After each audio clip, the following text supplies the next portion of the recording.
আসসালামু আলাইকুম। কেমন আছেন সবাই? কাছে দূরে যেখান থেকে বসে আমার ভিডিও দেখছেন, আশা করি সবাই ভালো আছেন। আমরাও আলহামদুলিল্লাহ বেশ ভালো আছি। আবার একটা ছোট্ট লাইফস্টাইল ব্লগ আপনাদের মাঝে শেয়ার করছি।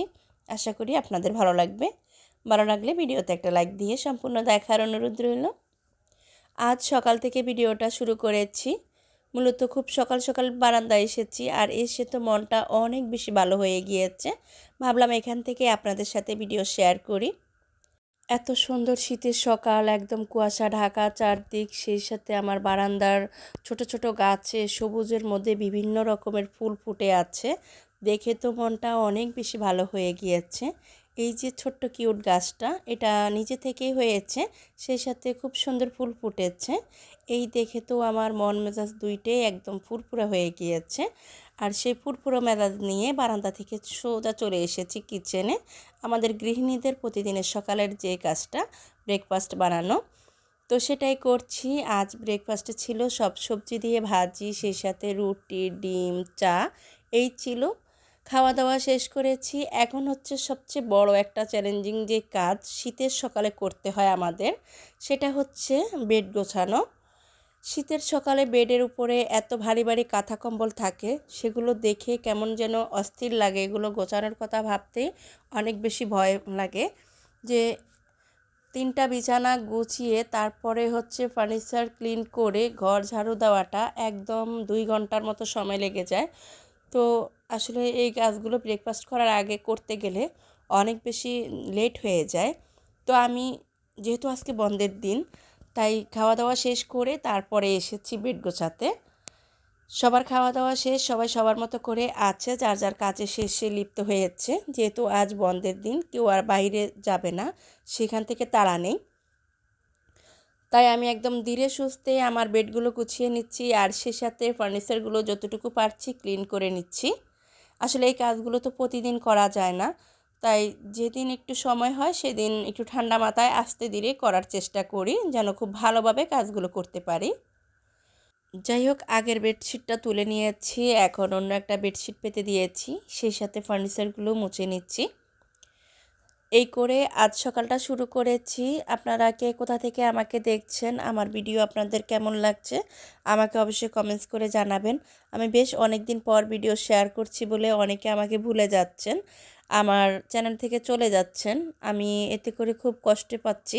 আসলে ফ্যামিলি সব কিছু সামলিয়ে ভিডিও দেওয়াটা একটু কষ্টের হয়ে যাচ্ছে, তারপরেও চেষ্টা করছি। দয়া করে কেউ আমাকে ছেড়ে যাবেন না। আপনারা প্রায় অনেকেই আমাকে ছেড়ে চলে গিয়েছেন। এই দেখে আমি অনেক বেশি হতাশার মধ্যে আছি, খুবই টেনশনে আছি আমার চ্যানেলটাকে নিয়ে। আশা করি আপনারা আমাকে টেনশন মুক্ত করবেন, আমার পাশে থাকবেন, আমাকে সাপোর্ট দিবেন। আর যারা নতুন আছেন তারা অবশ্যই আমাকে, আমার চ্যানেলটিকে সাবস্ক্রাইব করে আমার পাশে থাকবেন। আর যারা আগে সাবস্ক্রাইব করেছেন তাদেরকে অসংখ্য ধন্যবাদ। আপনি যদি ফেসবুক থেকে আমার ভিডিওটা দেখে থাকেন, প্লিজ পেজটা ফলো দেওয়ার জন্য আপনাদেরকে অনুরোধ করছি। আর আপনি যদি ইউটিউব থেকে আজই দেখে থাকেন, আমার চ্যানেলটা সাবস্ক্রাইব করে আমার পাশে থাকবেন। দয়া করে যারা সাবস্ক্রাইব করেছেন তারা সাবস্ক্রাইব তুলে নেবেন না, এটা আমার খুবই খারাপ লাগে। যদি করেন আগে থেকে চিন্তাভাবনা করে সাবস্ক্রাইব করবেন। সাবস্ক্রাইব করে আবার তুলে নেওয়ার কোনো মানে হয় না। এতে করে আমার মনে হয় যে আমার সাথে আপনারা রীতিমতো কি বলবো, মানে ফাজলামো করছেন। এটা খুবই খারাপ, এটা করবেন না কেউ। বলতে পারেন আজ খুব কষ্ট থেকে কয়েকটা কথা আপনাদের সাথে শেয়ার করেছি। যদি কথাগুলো কারো খারাপ লেগে থাকে, প্লিজ ক্ষমা সুন্দর দৃষ্টিতে দেখবেন। যারা আমাকে প্রতিনিয়ত সাপোর্ট করে আমার পাশে আছেন তাদেরকে অসংখ্য ধন্যবাদ। যাই হোক, যখন বারান্দায় সকালবেলা গিয়েছি তখন দেখেছি বেশ কিছু গাছ একটু এলোমেলো হয়ে আছে, এগুলোকে একটু রিফিল করার দরকার ছিল। তাই যে কয়েকটা গাছ রিফিল করব সেগুলো ছাদে নিয়ে এসেছি। গাছগুলো যখন লাগাই তখন ছোট টবে লাগাই, কিন্তু এখন সেই টবে ওরা ঠিকভাবে বাড়তে পারছে না, গাছ অনুযায়ী টব ছোট হয়ে গিয়েছে। তাই আজ আবার রিফিল করে নিয়েছি। যাই হোক, এখন চলে আসি দুপুরের রান্নাবান্না। যেহেতু সবাই বাসায়, তো ভেবেছি আজ একটু অন্যরকম কিছু রান্না করি। তো সেই ভেবে চিকেন রান্না করেছি, আর চিকেনের সাথে একটু পোলাও রান্না করব, সেটারই ভিডিও আপনাদের সাথে শেয়ার করছি। চিকেনটা অলরেডি রান্না হয়ে গিয়েছে। এখানে আমি 1 চামচ দিয়েছি বাটার, 1 চামচ ঘি, সেই সাথে সামান্য পরিমাণ গরম মশলা দিয়ে একটু নেড়েচেড়ে নিয়েছি। দিয়েছি বড় সাইজের একটা পেঁয়াজ। যেহেতু আমরা নিজেরাই তেমন ভিআইপি করে কিছু করছি না, তাই আর পেঁয়াজটাও আমি বেরেস্তা করে তুলে নিচ্ছি না, একটু বাদামি করে ভেজে নিয়ে এর মধ্যে আমি কিছু সবজি অ্যাড করব। এখানে আমি কেটে রেখেছি পেঁয়াজ কলি, তারপরে হচ্ছে মটরশুঁটি আর গাজর। এগুলো আমি তেলের সেই ঘিয়ের সাথে একটু ভেজে নিচ্ছি। ভেজে নিয়ে এখন হচ্ছে আমি পোলাওর চালটা দিয়ে দিয়েছি। চালটা আমি আগে থেকে ধুয়ে পানি ঝরিয়ে রেখেছি। এখানে আমি 3 কাপ পরিমাণ চাল নিয়েছি। যেহেতু আমরা মানুষ একদমই কম, আমরা শুধু মা ছেলে মেয়ে 3 জনে আছি। এই মুহূর্তে আমার হাজব্যান্ড দেশের বাইরে আছে। তো এই তো চালটাকে খুব ভালোভাবে ভেজে নিয়েছি, আর এখন হচ্ছে পরিমাণ মতো লবণ দিয়েছি। লবণটা দিয়ে আবারও একটু নেড়েচেড়ে মিশিয়ে নিচ্ছি। সবশেষ আমি এখানে গুঁড়ো দুধ একটু লিকুইড করে রেখেছি, সেটা অ্যাড করেছি। দুধটা দিয়ে আমি খুব ভালোভাবে আবারও নেড়েচেড়ে মিশিয়ে নিচ্ছি। এখন এখানে দিয়েছি আমি কিছু কালো কিশমিশ আর হচ্ছে সাদা কিশমিশ, সেই সাথে দিয়েছি কয়েকটা কাঁচামরিচ। এগুলো দিয়ে আমি নেড়েচেড়ে এখন হচ্ছে ফুটানো গরম পানি দেব। আমি যেহেতু 3 কাপ চাল নিয়েছি, সেই সাথে আমি 6 কাপ ফুটানো গরম পানি দিয়েছি। এখন খুব ভালোভাবে বলক আসা পর্যন্ত ঢেকে রাখবো। আর চুলার আঁচটা একদম হাই হিটে রেখেছি। আমি এটা আমার ইলেকট্রনিক যে চুলা আছে সেখানে রান্না করছি। তো আমার 2000-এ হচ্ছে সর্বোচ্চ হিট। তো 2000-এ দিয়ে আমি একদম বলক তুলে এনেছি। আর এই তো আমি এখানে চিকেনের কোরমা করেছি। আমার ছেলের খুব পছন্দের একটা খাবার চিকেন কোরমা, আর সে সাথে পোলাও, তাই আজ সেটাই রান্না করেছি। এদিক থেকে আমার পোলাওটা খুব ভালোভাবে ফুটে গিয়েছে। এখন হচ্ছে আমি চুলার আঁচটা একদম মিডিয়াম করে তারপরে কিছু সময় ঢেকে রাখবো। এর মধ্যে কিন্তু আমার চালটা প্রায় 80% মতো সিদ্ধ হয়ে গিয়েছে। যাই হোক, এর মধ্যে আমার পোলাও রান্না ডান। এখন আপনাদের সাথে শেয়ার করছি আমি যেভাবে পুরো বছর মটরশুঁটি ফ্রোজেন করে আমার ডিপ ফ্রিজে রাখি, সেটাই আপনাদের সাথে শেয়ার করছি।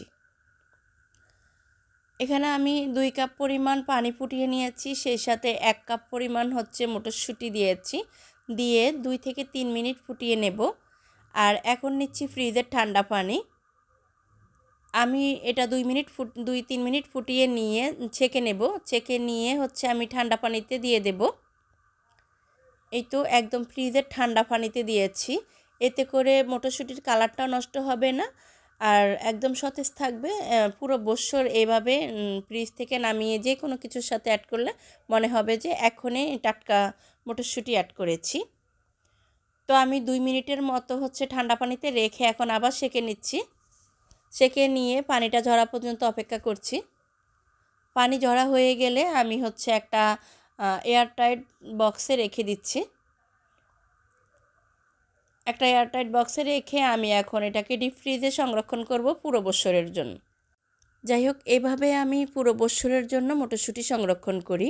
চাইলে আপনারাও ট্রাই করতে পারেন।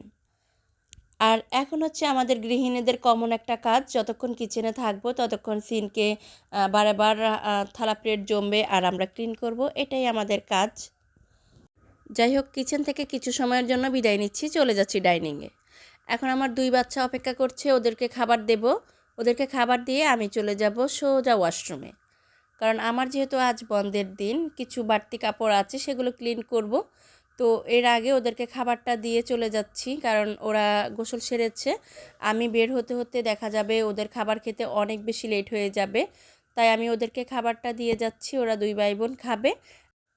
এভাবে বন্ধের একটা দিনের 2 ভাগ চলে গিয়েছে। এখন হচ্ছে বিকেলবেলা।